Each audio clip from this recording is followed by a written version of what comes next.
इकडून लोक असले ते कुलर इकडे सरकेत का मला लोक दिसते इकडचे.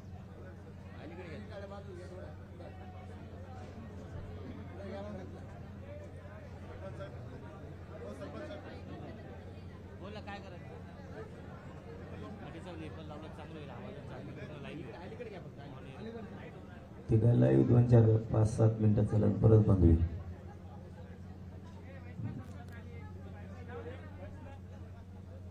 त्यामुळे समाजात तरी सविस्तर ऐकायला तरी अर्धवटच ऐकायला जाते मीडियाच्या माध्यमातून.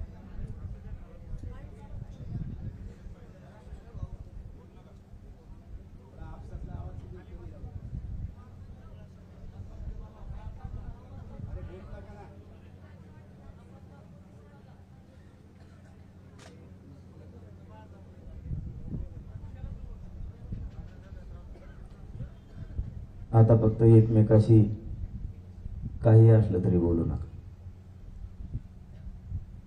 आणि आता उठू पण नका. आणि आपल्याला ही बैठक आता निर्णय करायची. मी समाजाचा ना नेता म्हणून करतो ना नेतृत्व म्हणून करतो. एक सामान्य घरातून आलेलं आहे आणि एक समाजाचं शेतकऱ्याचं पोरगा म्हणून करतो. मला कसलीच पहिल्यापासून हवं नाही, फक्त समाजावर लय निष्ठा आहे माझी आणि समाजावर प्रेम सुद्धा करतो. आणि म्हणून हे घडले. मी जर स्वार्थी असतो, लबाड लुचाडणारा असतो, इथून मागच उघडा पडलो असतो. म्हणजे 17-18 वर्षातच कशाच्या ना कशाच्या निमित्ताने माणूस उघडा पडतो. मी मात्र समाजावरची माझी निष्ठा नाही ढळून दिली. ते आता समाजाने ठरवलंय, समाजाला नेता मिळाला नाही मिळाला. मी मात्र एक सामान्य म्हणून तुमच्यासाठी काम करतोय आणि निष्ठा आहे म्हणून करतो. निष्ठा असल्याशिवाय देवाची सुद्धा माणूस भक्ती नाही करू शकत. निष्ठा असली तरच देवाची माणूस ज्या देवावर निष्ठा आहे त्याच्यावरच भक्ती करू शकतो. तसं माझा देव समाज आहे आणि समाजावर माझी निष्ठा आहे म्हणून मी त्यांना मायबाप मानले आहे. आणि एक मुलगा म्हणून किंवा एक गरीब घरातला पोरगा म्हणून जितकी ताकदीनं सेवा करता येईल तितकी करतो. ही निर्णायक बैठक आपल्याला घ्यावी लागली. ही आपल्याला नंतर घ्यायची होती, पण आपल्या मराठ्यावर लवकर वेळ आली ती घेण्याची. कारण कोणीतरी स्वप्न बघताय मराठा हरवण्याचं आणि मराठ्याला हरवण्याचं स्वप्न बघायला लागले म्हणून थोडी लवकर घ्यावं लागली. नाही तर 3च्या नंतर बैठक होणार. आता मी मूळ विषयाला हात घालतो. मी छत्रपतीच्या समक्ष बसून सांगतो तुम्हाला, मी कुठल्याच पक्षाचा नाही किंवा कुठल्याच पक्षाच्या वतीनं काम करत नाही. ते तुम्हाला प्रामाणिक सांगतो. उद्धव ठाकरे साहेबांचं सरकार होतं त्यावेळेसही मी त्यांना बोललेलो आहे, ते मी कठोर भाषा. आणि आता यांचं आहे तरी बोललो. याचा अर्थ मी कोणत्याच पक्षाचा नाही, मी माझ्या समाजाचा. मला समाजापुढे कोणाचाच मुलायचा मी ठेवत. मग वेळे प्रसंगी मला अर्ध्यावर समाजाला सोडलं तरी चालत, पण मी समाजाशी निष्ठा नाही ऐकू शकत. आणि नेमकं झालंय काय आता ते सांगायला तुम्हाला सुरुवात करतो. नेमकं झालंय असं, सरकारनं दिलंय 10% आरक्षण.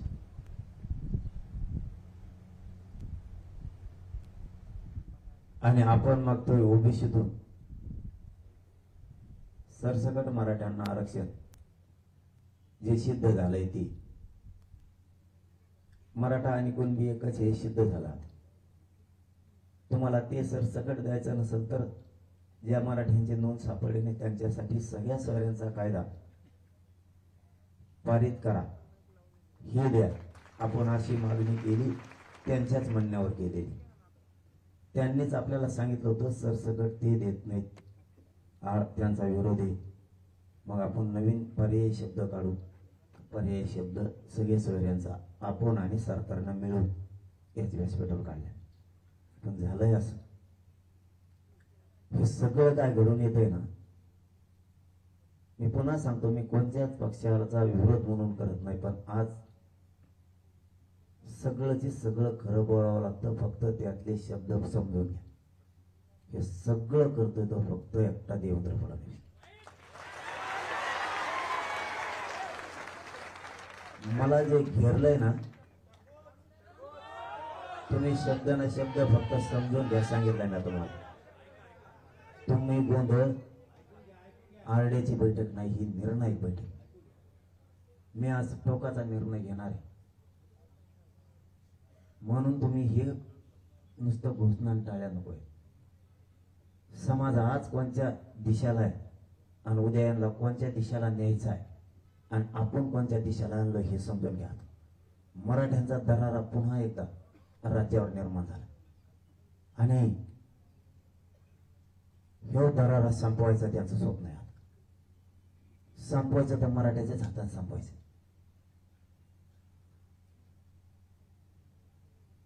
याच्यात एकनाथ शिंदेचे सुद्धा 2-4 लोक आहेत. शिंदे साहेब सुद्धा, अजितदादांचे सुद्धा 2 आमदार आहेत याच्यात. आणि सगळ्या सोयऱ्यांचं होऊ देत नाही आणि 10% मराठ्यावर लादायचं काही करू. आणि हे पोरग ऐकतच नाही.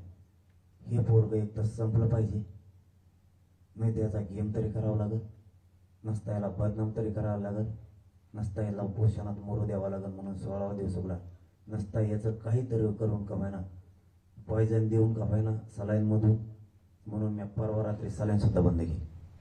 किंवा याचं एन्काउंटर तरी करावं लागेल. हे देवेंद्र फडणवीसचं स्वप्न आहे. हे देवेंद्र फडणवीसला वाटतं. आणि मी आज सगळंच तुम्हाला सविस्तर सांगणार आहे. पण देवेंद्र फडणवीसला एवढीच कुमकुम आहे ना, बैठक संपल्यावर मी सागर बंगल्यावर येतो, मला मारून टाकतो.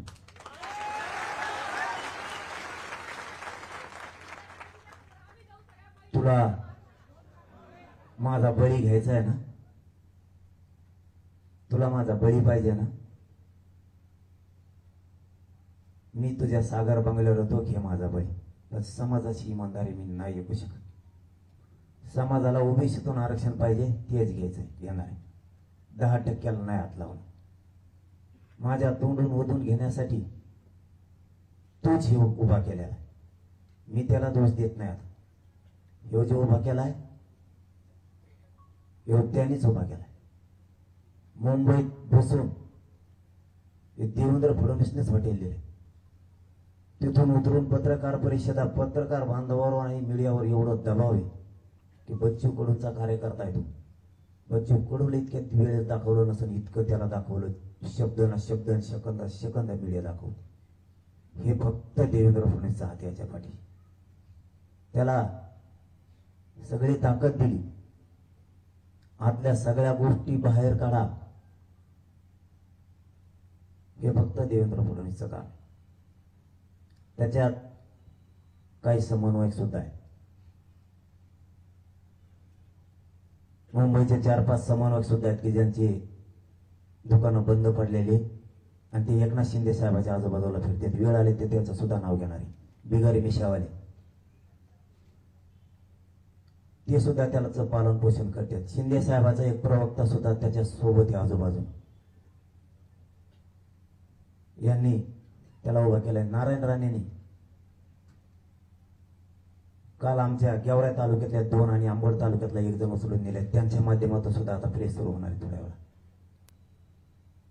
मला बदनाम करण्यासाठी. तेही तिथं आहेत मुंबईत. एखाद्या वेळेस आता घेतील प्रेस किंवा माझं झाल्यावर घेतील. असे हे जे बदनाम करणारे टोळी राज्यात उभा केली. तुम्हाला याच्यातून एवढंच सांगतो, नारायण राणे साहेबाची हिंमत बी नाही. देवेंद्र फडणवीस साहेब जर म्हणले करू नको तर हे सगळं देवेंद्र फडणवीस साहेबाचं षडयंत्र टोटल. देवेंद्र फडणवीस जर साहेब म्हणले तर 1 मिनिटात सगळ्या सोयरीची अंमलबजावणी. एकनाथ शिंदेना हे दोघं करू देत नाही. ही परफेक्ट माहिती. याच्यात त्याला सांभाळायला मुंबईत देवेंद्र फडणवीस सुद्धा 2-3 आमदार आहे, ते पण मराठ्यांचे. हे सगळं षडयंत्र आहे. मराठा हे पोरग जर असंच राहिलं आणि हे जर समाजाशी निष्ठावान राहिलं तर समाजाला डंक सुद्धा लागू शकत नाही. पण मात्र आपण बरबाद झाल्याशिवाय राहत नाहीत हे त्यांना वाटतं.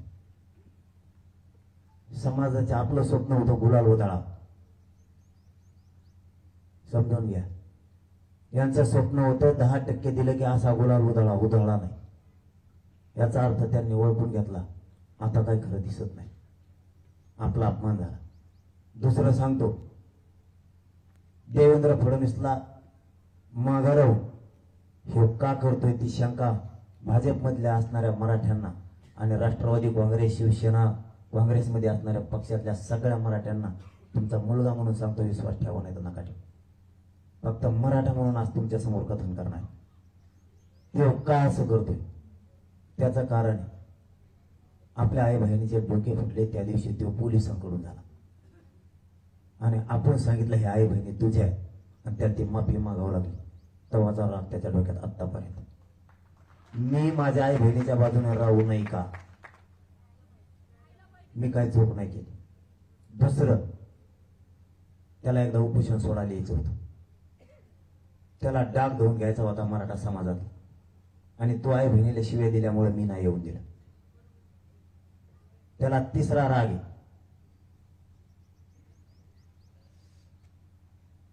अमित शहा संभाजीनगरला येणार होता, तेव्हा आला नाही. त्याला चौथा राग आहे, 19 तारखेला नरेंद्र मोदी येणार होते.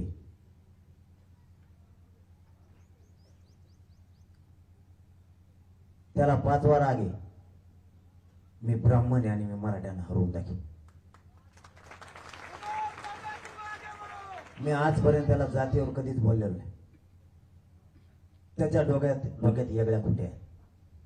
त्याचं जर नाही ऐकलं तर ते माणसं संपवी दे.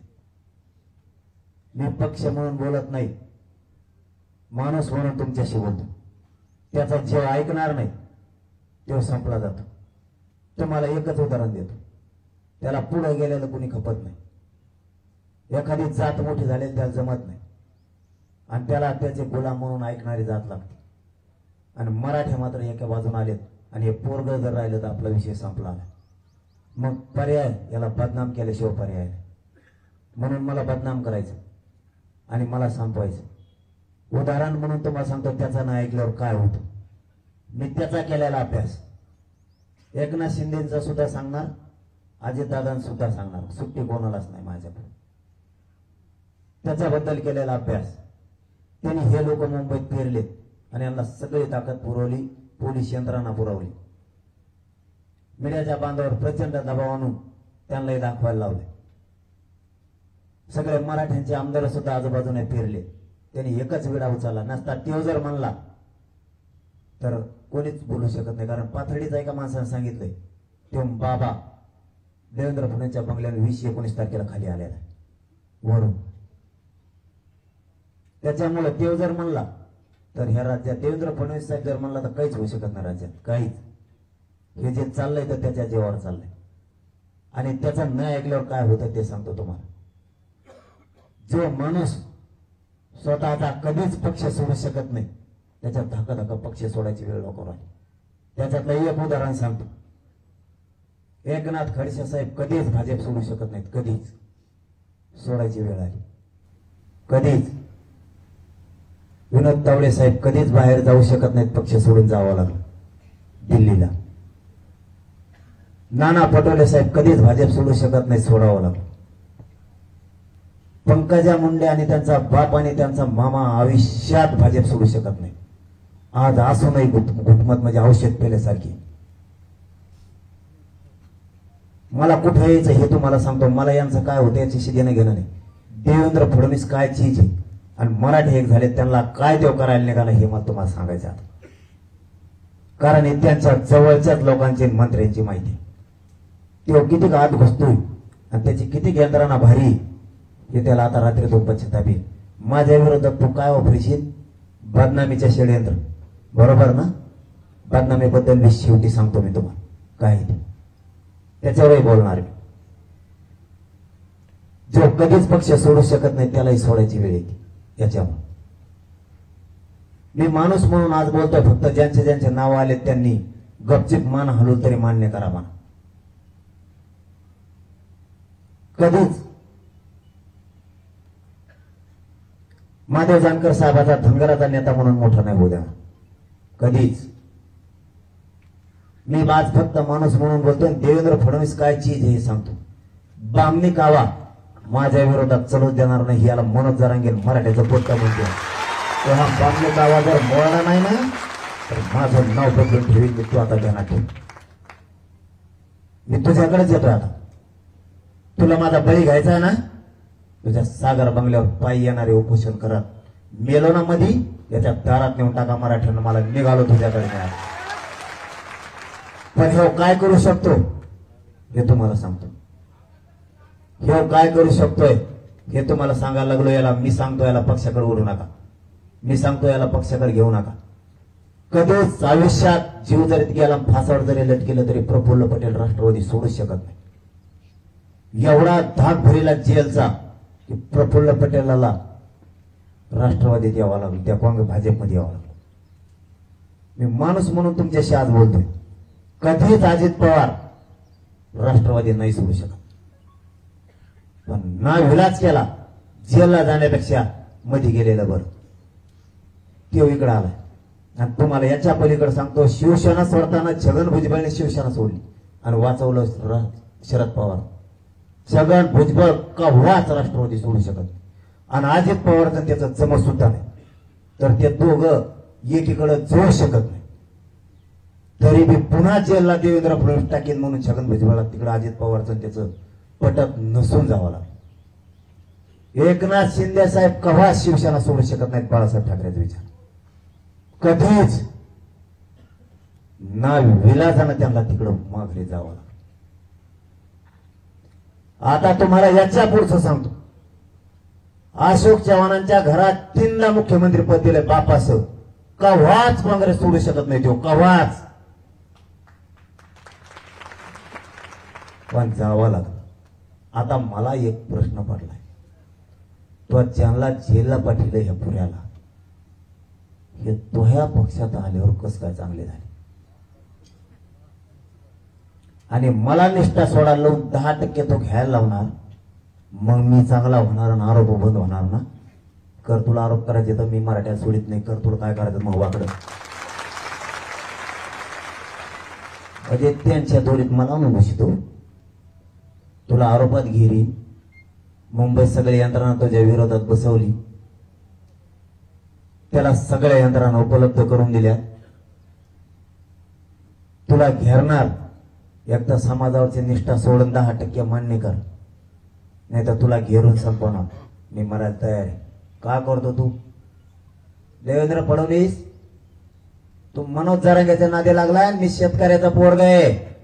तुला पूर्वीचा वाद गप्पा संधी द्या. सदाभाऊ खोत आणि राजू शेट्टी दरार निर्माण केला आणि बाजूला घेतला. तेच रविकांत तुपकर मध्ये सुद्धा केले. जे माणसं यांच्याकडे कधीच येऊ शकत नाहीत कधीच ते आले. ज्या सुनील तटकरेची उभ्या हयात राष्ट्रवादीत गेले आणि राष्ट्रवादी मोठी केली आणि सोडू शकत नाही त्या माणसाला एका रात्री तिकडे यावं लागलं. एकदा धनंजय मुंडेने आवाज उठवला होता. त्यांनी एकदाच सांगितलं तू सगळं काढू का. आणखीन धनंजय मुंडे बोलला नाही. कारण सगळ्याला माहिती हे मध्ये टाकते. मी आज फक्त सत्य बाहेर पडायसाठी बोललो. यांना सगळ्याला विरोध करणार आहे मी. उद्यापासून पुन्हा करणार आहे. पण सत्य सांगायला लागलो. ज्यानं खरं भाजप मोठं केलं त्याची पुरीची आज काय दशा आहे पंकजा मुंडेची. ज्याला चालता सुद्धा येत नाही. पुरा हंग मोडलं. त्या एकनाथ खडसेंनी भाजप उभा केलं. त्यांची आज परिस्थिती काय. याचा जर नाही ऐकलं तर ह्यो मानावर उलट टाकतो आणि ते डाव मायावर असला. सगळ्या सवाऱ्या म्हणजे ओबीसीतून मागणी बंद करायची, नाहीतर याला बदनाम करायला चारही बाजूने घेरायचं. हे राज्य देवेंद्र फडणवीस चालवतो ना, एकनाथ शिंदे चालवतो ना अजित पवार चालवतो. त्यांनी सांगितल्याशिवाय इथं काहीच होऊ शकत. काल आपण रास्ता रोको केले तर फक्त देवेंद्र फडणवीसने सगळ्या एसपीला सांगितले, पीआयला आणि एसपीला फोन लावला, त्यांनी सांगितलं तोरून आदेश करावंच लागणार. सगळ्या पोरावर गुन्हे दाखल व्हायला लागले. मराठा देवेंद्र फडणवीस साहेब घाबरवण्याचा प्रयत्न करू नका. तुम्ही इथून मागे लोक मोडले असते, मराठा तुम्हाला मोडू शकत नाही. तुम्हाला मराठा मोडू शकतो. तुम्ही किती त्या बाबाला तिथं बसून आमच्यावर आरोप करायला लावायला लागले. तुम्ही कोणाकोणाला हाताखाली धरलंय हे सगळ्यांना माहित, सगळ्यांना माहित. तुम्ही कसा गुलाबराव पाटील संपवण्यासाठी मराठ्याचा असल्यामुळं गिरीश महाजनमध्ये त्यांच्यात कलगीतुरा लावला, कसं कसं कोणाला गप केलं हे सगळ्याला माहित. तुम्ही पूर्वीचं उकरून काढता. तूच लय सत्तावाला झाला का? बाकीच्या हातात सत्ता आल्या तेव्हा तसंच केलं का? तू सत्तेच्या जीवावर मराठ्यांना मला आणखीन एक याचं तर उदाहरण सांगा. आतापर्यंत 75 वर्षात 5 वर्षात सगळ्या पक्षाचं सरकार कधी आलेलं आहे का? 5 वर्षात आत सगळ्या पक्षाचं सरकार 75 वर्षात कधीच नाही आलं. बघा मोजून. आपण समजा उदाहरणार्थ राष्ट्रवादीला विरोध केला, राष्ट्रवादी आपली शत्रू झाली.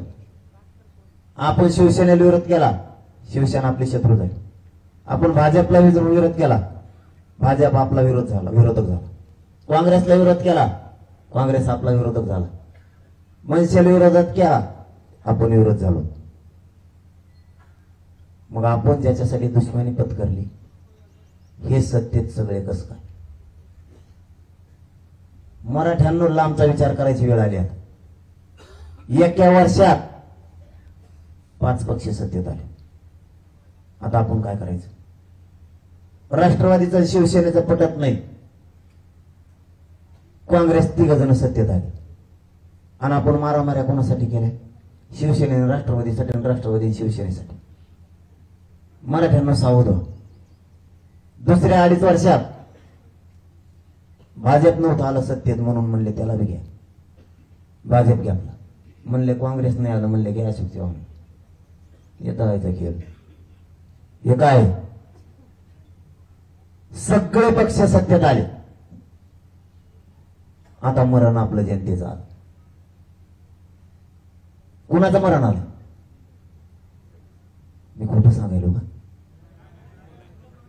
हे सगळे वरची वर एक झाले एका रात्रीत आणि आपली जिरायला लागली. आपली जिरायला लागली. धनगराला आवाज उठून द्यायना, मराठ्यांना आवाज उठून द्यायना, बंजारा समाजाला आवाज उठून द्यायना, दलित बांधवांना आवाज उठून द्यायना. ते प्रकाश आंबेडकर साहेब निबार खुटाडे मायावरीत म्हणून जमत आहे. कोणाला जुळून द्यायना, जाती जातीत मुसलमानाला जमून द्यायना. मतदान तर पाहिजे. इतका कावा फिरणारा माणूस तुला मी नाही संपू शकत, मी निष्ठा नाही सोडू शकत. याने इतके डाव टाकले. हे फक्त आपण अभ्यास करण्यासाठी विषय घातला. आपण काय नाव घेतलेल्या पक्षाचे नाही. त्यांनाही ठोकून मोकळा झालेलो मी मागच्या 2.5 वर्षात आणि आता यांना बी ठोकतोय, सोडत नाही. आता सगळ्यात जास्त यांना काय लागलं ते सांगतो. मधल्या काळात मी शिव्या नाही दिल्या सरकारला, ऐकल्यात ना तुम्ही? ते म्हणतोय सरकारला शिव्या देतो, काय चूक केली. एक तर मला त्या टायमाला कळत नाही. मी पुन्हा पुन्हा तेच मान्य करतो. त्यात पूर्ण माणूस चिडचिड करीत असतो, त्यात काही कळत नाही. पण जर म्हणलो मी तर काय वाईट बोललो? तुम्ही काम करायला पाहिजे होतं हे बोललो मी, नाही केलं म्हणून बोललो. आणि त्यांचं म्हणणं आलं त्याच्या माध्यमातून तो म्हणलाय बघा त्याच्या बाईट तुकाराम महाराजांचा जगद्गुरु तुकाराम महाराजांचा विषय नाही. ते माफी मागितली मी शरण गेलो त्यांना ती विषय संपला होता. आता मग पुढे जायची आता गरज नव्हती. पुढे गेला उद्धव ठाकरेंना यांनी शिव्या दिलेल्या असं सांगतो आणि यांनी सरकारला सुद्धा शिव्या दिल्या. म्हणजे तू नेमका मराठ्याचा आहे कोणाचा आहे? तू मराठ्या कोणी कोणा कोणी? मी मराठ्या कोणी? मी सरकारला घोडेच लावणार. चूक केल्या याचा अर्थ याला देवेंद्र फडणवीसने बसवलंय तिथं पक्क. आणि यांनी याला असं वाटतं हे गाव खेड्यातल्या आणि शहरातल्या ब्राह्मणांच्या आपल्यात वाद लाव म्हणजे वाद झाला पाहिजे हे स्वप्न नाही त्याच. आणि यांचा आपला काही संबंध नाही. तो बामणी कावा वापरायला लागला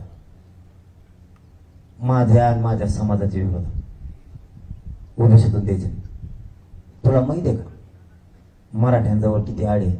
तो बामणी कावा जर खुटीलने ऍड केला ना तर मराठी बी आवला सांगणार नाही. तो बामणी कावा माझ्या विरोधात माझ्या समाजाच्या विरोधात वापरायला लागला. गुन्हे दाखल करायला लागला. तुला 5 महिने झालं आंतरवालीतले महाराष्ट्रातले गुन्हे मागव आहे ना. तुला हैदराबादचं गॅजेट घ्या म्हणून सांगतो.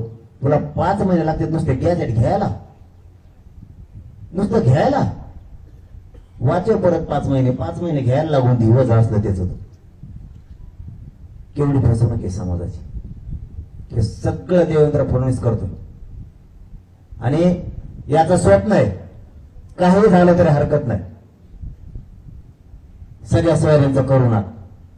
आणि मराठ्यांनी आणि मी पणच मानला आता सगळ्या सोयऱ्यांचीच अंमलबजावणी घेणार गॅजेटच घ्या. बॉम्बे गव्हर्नमेंटचं गॅजेट तू कसं काय नाही घेणार? सातारा संस्थांचं कसं नाही घेणार? देवी देवतांचं लस तुम्हाला मुद्दे सांगतोय ते घेऊन म्हणला घेतलं नाही. देवस्थानचं घेऊन म्हणलं घेतलं नाही. त्याचा GR झालाय पण यांनी घेऊन दिलं नाही. मला घेऊ भाटांचं घेऊन म्हणला घेतलं नाही. आता तुम्हाला आणखीन एक मुद्दा सांगतो. 23 डिसेंबरला समितीला मुदत वाढ दिली. 23 डिसेंबर ते आज 25 फेब्रुवारी समितीने आतापर्यंत काय केलं? काहीच केलं नाही.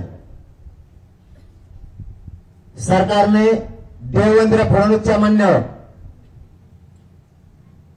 प्रमाणपत्र द्यायचं बंद केले. देवेंद्र फडणवीस तुला खुमखुम येतं मैदानात असले माकडं माझ्या विरोधात वापरू नको. तू काल गेवरातल्या 2 अंबर तालुक्यातल्या 2 नेलेत. मला माहिती नाही त्यांच्यासाठी काय केलेलं आहे आणि त्यांच्यासाठी काय पुरावे नारायण राणेच्या माध्यमातून देवेंद्र फडणवीस हे लोक मुंबईत नेले. मला माहिती नाही त्यांच्यासाठी काय केलेलं आहे आणि त्यांच्यासाठी त्यांचेच पाहुणे पुरावेत. वेळ पडली तर ते उभा राहतील स्वतः. तू काय बोलायला लावशील माझ्या विरोधात त्यांना? तो देव बसवला दुसरा एक मुंबईत येऊन तो बुवा काय बोलायला लावतो तू त्याला? मी काय चूक केली? समाजाला आरक्षण दिलं. मी समाजाबरोबर निष्ठा ठेवली माझ्या.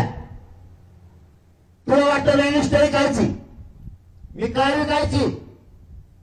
मी 10% कशामुळे घ्यायचं? माझ्या मराठ्यांचे मान्य आहे. तू काय वाजून घ्यायला लागला त्याचा तोडावर? याला जबाबदार फक्त देवेंद्र फडणवीस आहे. माझे दुसरे गुन्हे काढणार 420 गुन्हे काढणार आणि मला मध्ये टाकणार आणि तू पोलिसांना मला गोळ्या घालायला लावणार. तुला माझा बळी पाहिजे ना? चल मी सागर बंगल्यावर येतो तो आज थोड्या वेळानं. तू खाल गोळ्या मला बळी द्यायचं. मायबाप मराठ्यानं सांगतो एका नमाज सांगायचं नाही.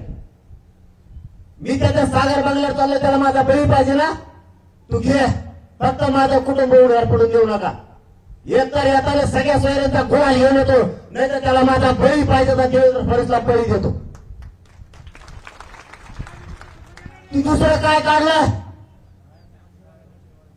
या राज्यात एक जरी छेड काढलेली तक्रार माझ्यावर असली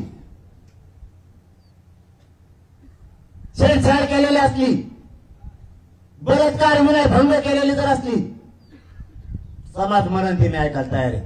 तक्रार म्हणतोय मी.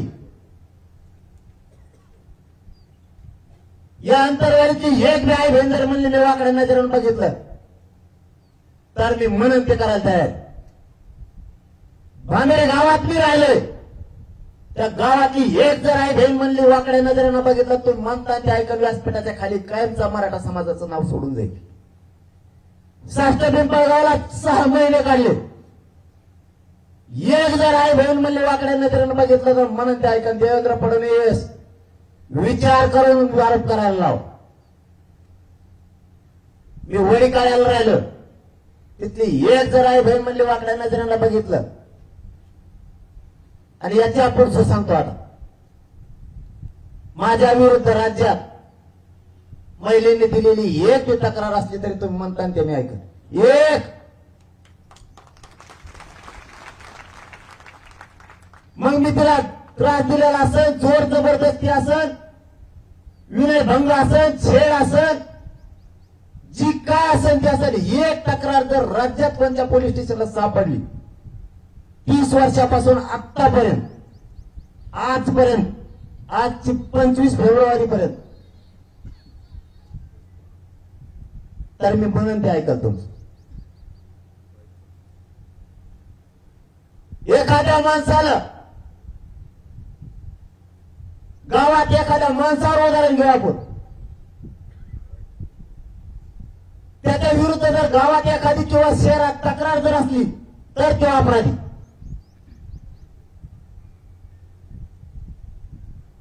तुम्ही संशय घेणार तो कसं काय अपराधी?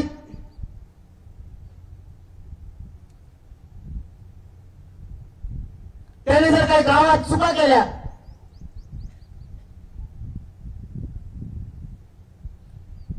गाव त्याला कटाळले, त्यांनी छेड काढली, हमीच्या छेड केली, जबरदस्ती केली, विनय भंग केलाय, मला सहन होत नाही म्हणून हे विषय काढलाय. नाही तर असल्या माकडाला मी 1 मिनिटाची सुद्धा किंमत नाही देऊ शकत. एखाद्याने जर असं केलेलं असलं, त्याच्या विरोधात तक्रार असली तर तो अपराधी. तुम्ही एखाद्याच्या वैयक्तिक जीवनात नाही पडू शकत, कोणाचा मित्रत्व मैत्री काढू नाही शकत. तुम्ही बळच जबरदस्ती तुम्ही आरोप लादणार आहेत का? जबरदस्ती. समोरून काही तक्रारी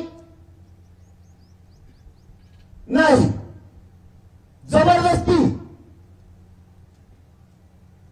तुम्ही अपराधी ठरवणार आणि मला माझ्या निष्ठेपासून ढळणार. वैयक्तिक जीवन तुम्ही कोणाच्या वैयक्तिक जीवनात नाही हात घालू शकत. त्याच्या वैयक्तिक स्वातंत्र्यावर तुम्ही गदा नाही आणू शकत. समोरून कोणत्याही व्यक्तीविरुद्ध जर तक्रार असली तर तो अपराधी. देवेंद्र फडणवीस मी तुला नाही आणू शकत. तू माझा बळी घेणार आहे ना, उपोषण करून मरण्यापेक्षा, तू जेलमध्ये 420च्या माध्यमातून टाकण्यापेक्षा मीच तुझ्याकडे येतो. तू घे बळी, तुझ्या सागर बंगल्यावर येतो. आता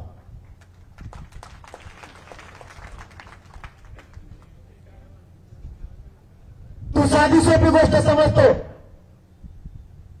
आणि इथून पाठीमागे ज्यांना तू असे षडयंत्र करून दाबलं त्यांच्यासारखं मला नको समजू. तुम्हाला बाकीच्यांसारखं समजू नको. तू ब्राह्मी कावा करायला जाशील, बाकीच्या ब्राह्मणाला काय नाही करणार. तुला सुट्टी नाही, तुला आयुष्यातून उठवून पुऱ्या. तू ब्राह्मी कावा करायला निघालास, स्वतःचे लोक सुद्धा तू पायाखाली तुडायला निघालास सत्तेसाठी. 10% मराठ्यांना स्वीकारायला लावून त्यांच्या जवळ तुला सत्ता मिळवायची. मागच्या वेळेस 106 आमदार तो आले होते. यावेळेस तुला सुपडा साफ होणार आहे, म्हणून तुला लाभायचं काय? तू 10% अंतर लाजितो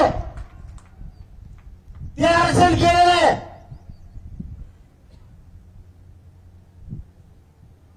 आणि आता हे सुद्धा जाणार आहे पुन्हा. म्हणून मी याला हात घालत नाही. तू पहिले लोक मॅनेज केले असतील म्हणून त्यांनी ते घेतलं असेल. आम्ही हे पण घेणार, पण सगळ्या सोयरे सुद्धा अंमलबजावणी घेणार. तुला त्याशिवाय सुट्टी नाही. आता नरेंद्र मोदी साहेबांनी याचं षडयंत्र बंद करावं. आता याचा परिणाम तुम्हाला 14 राज्यातले शेतकरी सुद्धा भोगायला लागणार आहे. तुम्हाला आता सोडित नाही कोणी. तुम्ही शेतकऱ्याचे मोठे पाडायला निघाला तुमच्या सत्तेसाठी. तुम्ही पटेल समाज सगळा संपवायला निघालात गुजरातचा. मराठ्यांच्या आणि भारत देशातल्या क्षेत्रीय मोठ्या जाती संपवायचा तुमचा वेळ आहे. यादव समाज, जाट समाज तुम्ही पुरा संपवून आणलाय.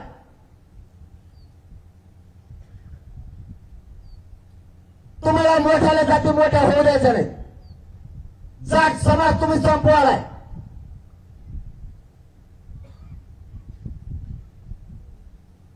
ही कोणती तुमची रणनीती आहे?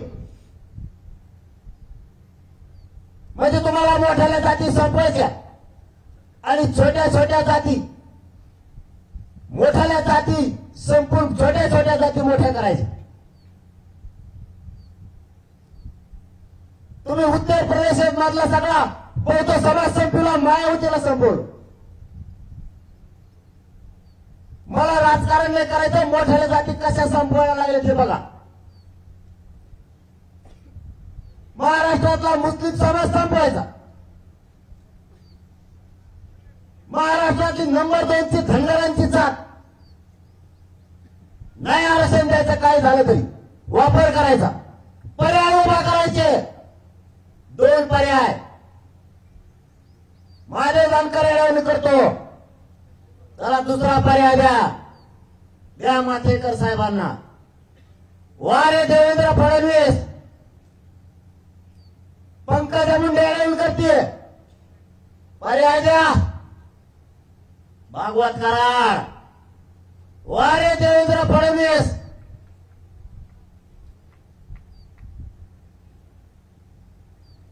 प्रकाश आंबेडकर साहेब एवढं करतात.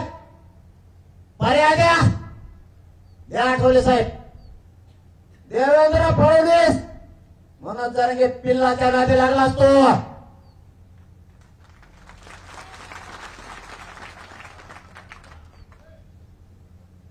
तुला कोणाच्या वैयक्तिक जीवनात हात घालण्याचा अधिकार नाही.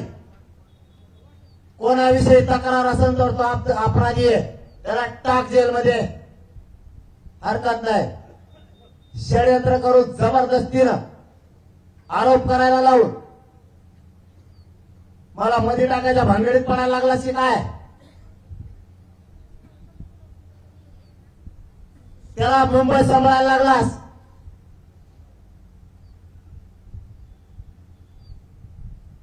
मी समाजापासून हटावं म्हणून मी नाही हटणार. तू बरेचसे स्वप्न बघितले.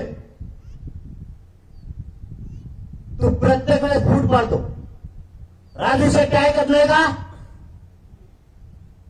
होतात आणि त्यांच्या दोघात भांडण लावा.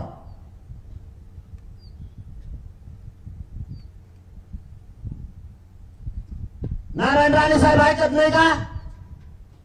काँग्रेसमधून त्याला वडा बाहेर करा. त्याचं जुनं मॅटर.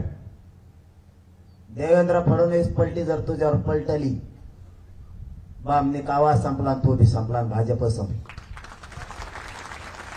संपू नको. मी भाजप संपायला नाही आलो. मला काही पक्षात देणं घेणं नाही. मला माझ्या मराठ्यांसाठी सगळ्या स्वारीची अंमलबजावणी पाहिजे. ती दे. माझा विषय संपला. मी ना राजकारणात येणार ना बाजूला कुठं काय. मला सगळ्या स्वारीची अंमलबजावणी पाहिजे. मराठ्यांना ज्याला मतदान करायचं त्याला करतील. मला नाही देणं घेणं. पण मी मराठ्यांचं मला देणं घेणं इथपर्यंत. एकदा त्यांना त्यांच्या लेकराला आयुष्याचं आरक्षण मिळून दिलं ना ओबीसीतून, माझा विषय बाजूला संपला. आणि त्याच्यात तुला काय सुट्टी नाही. हे किती षडयंत्र आहे. मराठ्यात फूट पाडायची. आता मराठा पक्षाच्या विरोधात एक झालाय, पक्षाच्या विरोधात. मग आता धाक भरायचं कोणावर? कोणावरच नाही. नेत्याला सांगावं तर त्यांचा नेतीच ऐका ना. मराठ्याच्या आमदाराला म्हणावं, त्या लोकांना सांग, लोक आमदाराचं ऐकायला तयार नाहीत मराठ्याचं. मंत्र्यांना म्हणाव, तुला मंत्रीपद दिलाय, तुझ्या मराठ्याचं लोकांना सांग, त्या मंत्र्याचं मराठी ऐकायला तयार नाही. मग ही गाडा सगळा आपल्या दोघाजवळ आलाय आता, जनतेजवळ आणि माझ्याजवळ. मग जर हे पोरग एवढं हट्टी आहे, याला घ्यायला आता आणखी 16-17 जण राहिलेत मला घेणारे. आत्ताशी ही 4थी टोळी, एक टोळी जाऊन आली कोल्हापूरला, बहुतेक चंद्रकांत पाटलाकडे गेली असत. ते उंदरावली मिशा वाड्याला घेऊन गेलत. आंबेडमधले समन्वयक दुकानं बंद पाडलेले, हे उंदर सक्रिय झाले. आता शेपट तुटलेले थोडे मराठ्यांना एकदा नाव कळायला लागले, तुम्हाला ठेसलंच म्हणायचं मराठी. हे घेऊन गेलाय आंबड तालुक्यातले 4 आणि गेवरा तालुक्यातला 1, कोल्हापूर वारी करून आणलंय. त्यांना इथं 20 तारखेला निर्णय झाला, त्या दिवशी शहागड ते वडी गोदरे बोर्ड लावायचं होतं एकनाथ शिंदे साहेबांचे. इतके पैसे दिले ही मला आमची कंपनी सांगते. इतके लोक फोडले, मराठ्यांनी त्यांना मुटकवर नाही काढून दिलं, कारण मी काही वाईट नाही केलं. 75 वर्षात न मिळणाऱ्या माझ्या जातील दिलाय. समाज जर म्हणला बाजू सरक, तर मी 1 मिनिटात बाजू सरकतो. मला काय हवं नाही कशाच ना, मला आमदार व्हायचं ना मंत्री व्हायचं. यांना शिवाय दिलेल्या सगळ्यात जास्त लागल्यात त्या दिवशी, आणि 10% घ्यायना. या टोलीचा दात धरलाय त्यांनी माझ्यावर. एकनाथ शिंदे साहेबांनी पण, देवेंद्र फडणवीस साहेबांनी पण, आणि या अजितदादा पवारांनी पण. म्हणून त्यांनी हा बुवा, याच्यात अजित पवारांच्या 2 आमदार आहेत, याच्यात एकनाथ शिंदे साहेबांचा प्रवक्ता आहे, याच्यामध्ये एकनाथ शिंदे साहेब जवळचे मराठ्यांचे समन्वयक आहेत काय, याच्यात काही आमदार आहेत शिंदे साहेबांचे सुद्धा. याच्यात देवेंद्र फडणवीसचे 2-3 आमदार आहेत.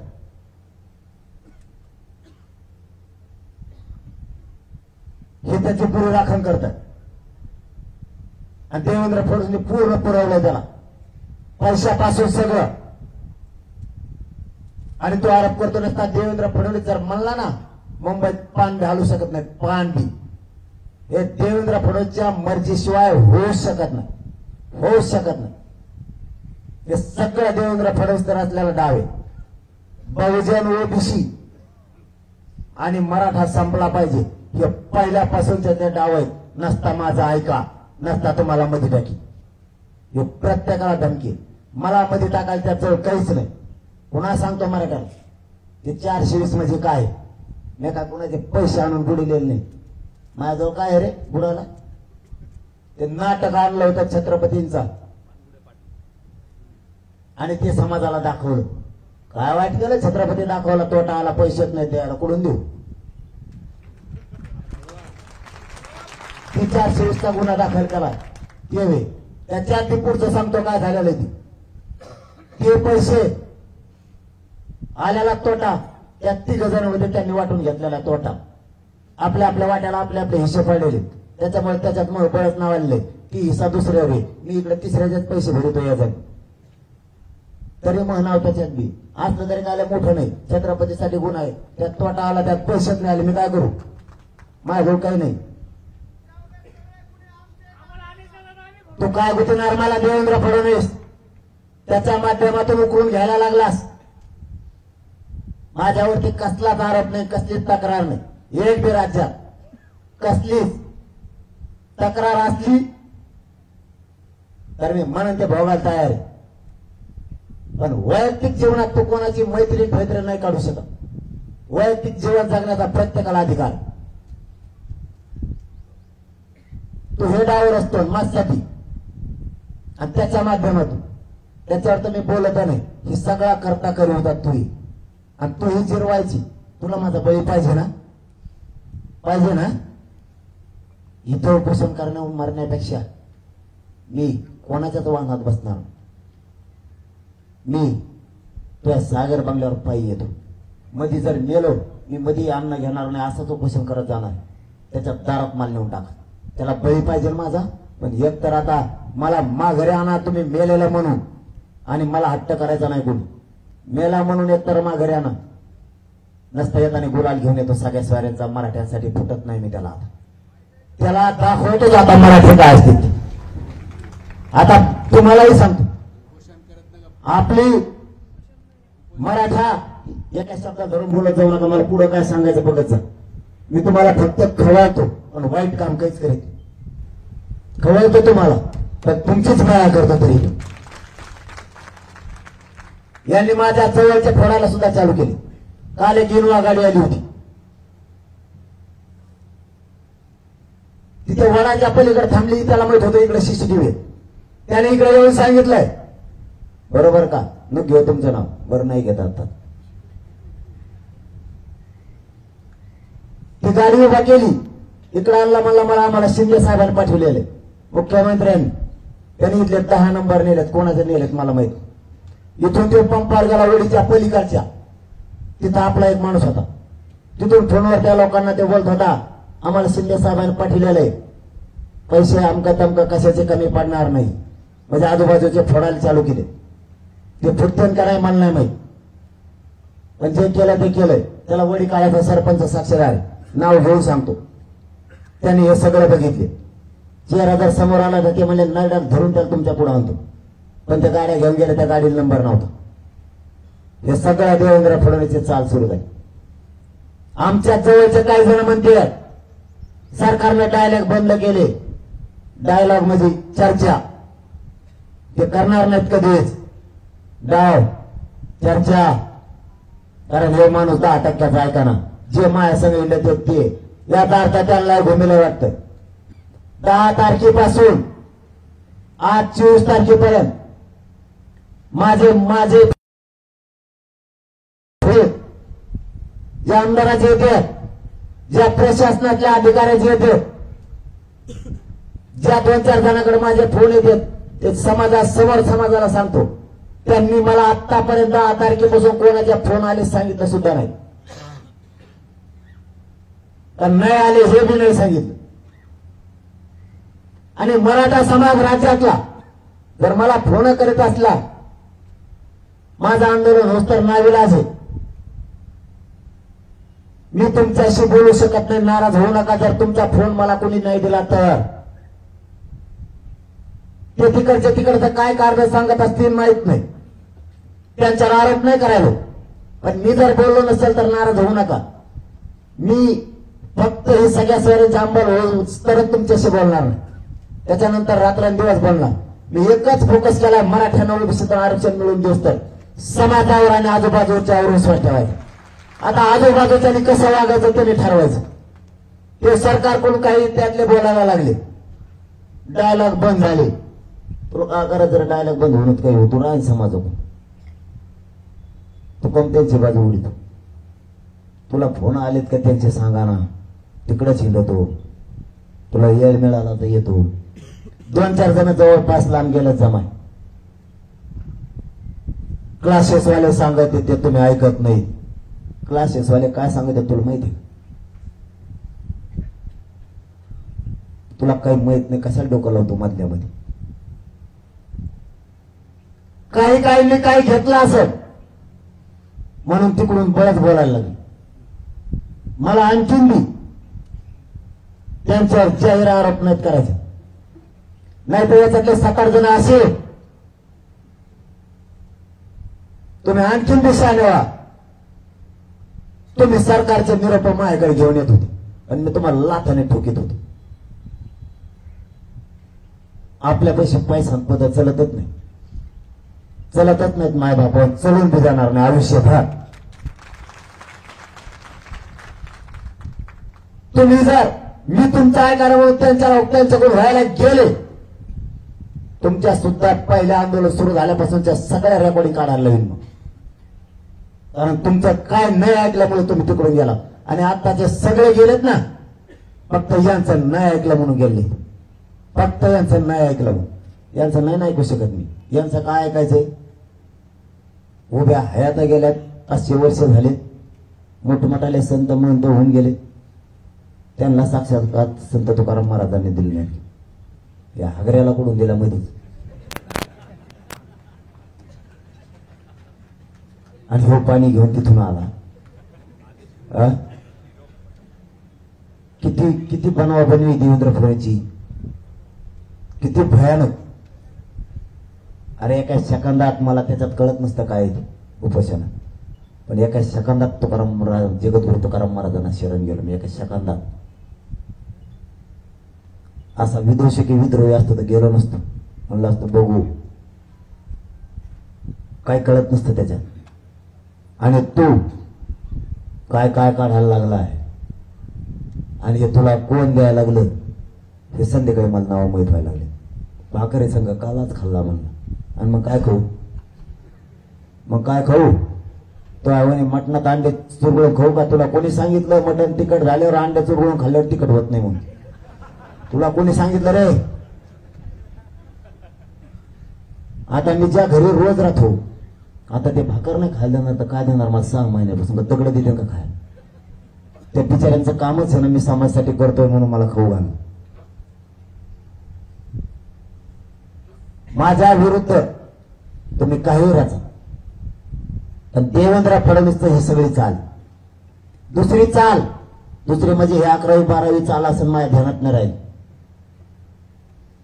आपल्याला मान्य न्यायालयानं सांगितलं औषधात पाणी घ्या, घेतलं का नाही? काल रात्री बसून का बंद केलं मी? त्याचं कारण तसंच, न्यायालयाने न्याय समान करायचा. न्यायालयाच्या जीवावर आम्ही जिवंत आहे जनता, सरकारच्या जीवावर जनता नाही जिवंत राहू शकत.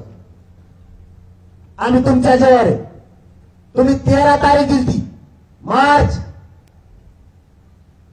एका रात्रीत देवेंद्र फडणवीसच्या सांगण्यात ऍडव्होकेट जनरल सराफ साहेब कोर्टात उभा राहिले, आणि काल निर्णय झाला की रास्ता रोको शांततेत झाले पाहिजे, त्याची जबाबदारी कोण घेणार? ही जबाबदारी सरकारची. न्यायालयानं न्याय तो सुद्धा करणं गरजेचं. शांततेत रास्ते रोको झाले सगळ्या राज्यात, तरी आमच्यावर गुन्हे दाखल झाले. आता न्यायालय काय निर्णय देणार?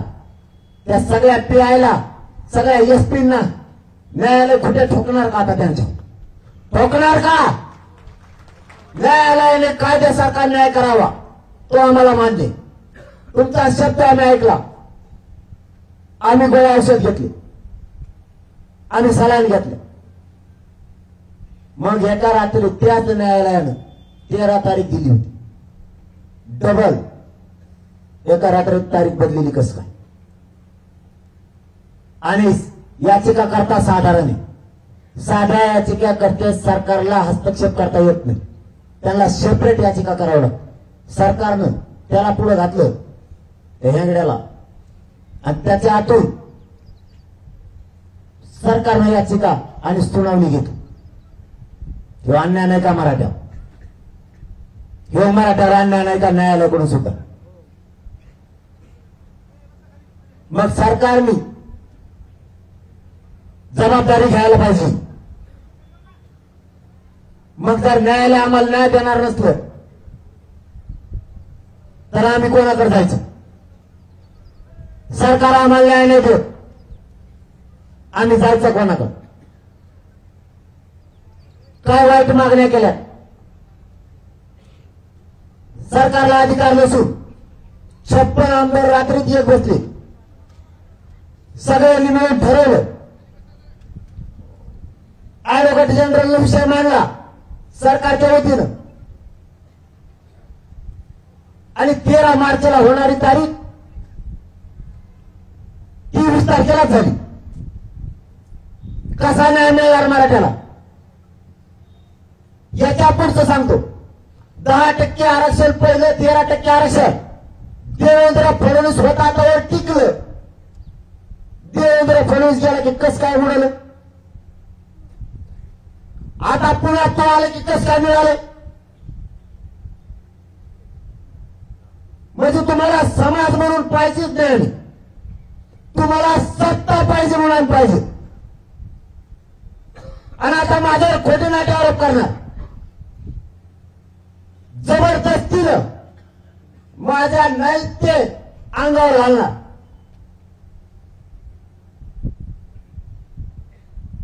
आमच्या विरुद्ध एकही राज्यात तक्रार नाही, एकही सिंगल इथं या माऊलीला त्रास दिला म्हणून तुम्ही काही काढणार. माणसाच्या विरोधात तक्रार असल्यावर माणूस अपराधी असतो, तक्रार नसल्यावर नाही. तुझ्या विरुद्ध तरी 376 आहे. काल एक माऊली माझ्याकडे आली होती, त्याने तिच्यावरती जबरदस्ती करायला लावली. मराठ्यांनी जर साथ दिली तर ती सुद्धा माऊली बोलायला तयार आहे. वा रे महाराज. आणि देवेंद्र फडणवीसने त्याला बकरा बनविले. त्याला तो पूर्वीच्या शेळ्याला आणि त्या बोकडाला शेवरीचं गवत टाकल्यासारखं त्यावेळे पुरतं बाहेर काढते, परत आत नेऊन कोंडी ते. पाला खायचा झाला, मीडियाला बोलायचा झाला की कोणलाच. जवळ माझ्या विरुद्ध बोलायचं तर फडणवीस त्याला बोलायला लावणार आहे.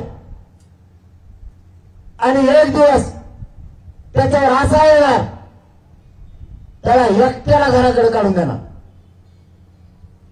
संपला त्याचा बळीचा बकरा केला. पण तू का? हे फक्त देवेंद्र फडणवीस करतो. आणि त्याला साथ मुख्यमंत्री आणि ते दुसरा उपमुख्यमंत्री दोघे देते. कारण यांना राग आहे 10% आरक्षण न घेतलेला आणि शिवाय दिलेला. आणि ओबीसीतून मागणी करतोय म्हणून. मी आज तुम्हाला जेवढे त्याचे उदाहरण सांगितले हे मी फक्त माणुसकी म्हणून सांगितले. त्याच्यावर त्या नेत्यांना तो आता स्पष्टीकरण द्यायला लावणार आहे. त्याला दम निघत नाही. त्यांनी स्पष्टीकरण दिले तरी मला काही हरकत नाही. मी माणूस म्हणून तुमच्यासाठी बोललेलो आहे. ते तरी किती ऐकायचं हे नेत्यांनी समाधान ठरवा. जिथं समाजात संपवायला निघाले, जिथं समाज संपायला निघाले त्या नेत्याला कशाला जवळ करता? मी समाजासाठी निष्ठा ठेवली, त्याला माझी निष्ठा नकोय. मी रात्रंदिवस निष्ठेला भांडतोय, समाजावर माया करतोय. माझा मायबाप समाजाचे पोरं मोठे झाले पाहिजे म्हणून ओबीसीतून आरक्षण मागतोय. याच्यासाठी त्यांनी माझ्यावर षडयंत्र रचलं. तुम्हाला माझा मराठ्यांना प्रश्न आहे. 20 तारखेच्या अगोदर यांनी हे षडयंत्र माझ्यावर का रचले नाहीत? मराठ्यांनी सुद्धा मला उत्तर द्या. आता हे षडयंत्र त्यांनी 20 तारखेच्या अगोदर का रचले नाहीत? 20च्या अगोदर काय चुका केल्या नाहीत का? आताच माझ्याला चुका यायला दिसाल्यात. यांना मी समाजाच्या बाजूने नकोय. यांना माहिती पूर्ण खरं बोलतोय. हे जर समाजाच्या बाजूने उभं राहिलं तर प्रत्येक वेळेस मराठ्यांपुढे झुकावं लागत आणि द्यावंच लागत. आणि मी मराठ्या पुढे झुकायला लावणार. मी तुम्हाला सोडत नाही. आता तू माझा बळी घेणार उपोषणातून किंवा मला त्याला कैद करणार आणि मग मारणार, पोलीस अंगावर घालणार, लाठीचार्ज करणार, त्याच्यात गोळ्या घालणार किंवा केसेस गुंतणार, मग एन्काउंटर करणार. देवेंद्र फडणवीस, तुला महाबळी पाहिजे? तुझ्या सागर बंगल्यावर येतो,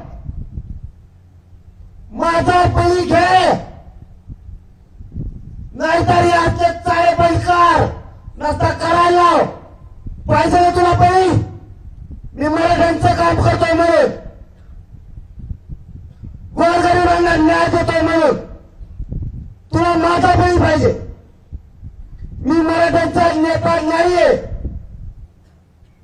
मी सामान्य पोरग शेतकऱ्याचं म्हणून काम करतोय. मी तुझ्या सागर बंगल्यावर येतोय, चल घे माझा बळी. निघालो मी, चल ये तू तिकडं, हरामखोर आत निघालो, चल सागर बंगल्यावर निघालो मी तुझ्या. चला मला पट्टा द्या, मला चालता येत नाही, काठी द्या माझा, पण मला काठी धरी धरी चालायला लागतं. देवेंद्र फडणवीस, तुला बळी पाहिजे ना? माझा बळी घे. मी सागर बंगल्याला आलो तुझ्या, तू मराठ्यांचा घात करायला निघाला, तू चुकीच्या लोकांना हाताखाली धरला आणि मराठ्याला बदनाम करायला. माझ्या संघ एकाही मराठ्यांच्या माणसाला मुंबईकडे यायचं नाही. मी एकटा जाणार. मी तुम्हाला येताना आरक्षण घेऊन येणार. सगळ्या सगळ्यांची रस्ता देवेंद्र फडणवीसचा बळी पाहिजे ना? मी मराठ्यांचं काम करणार. बळी घे. मी तुझ्या सागर बंगल्यावर आलोय. मला खाता येत नाही, मला काय समाजाने जमीन नाही, बाबांनी भावंडे मला माहिती, ते समाजात जमीन नाही, मला चालता येत नाही, मला काठीवर हातात धरायला होतं. माझा बंद पर्याय दिला. मी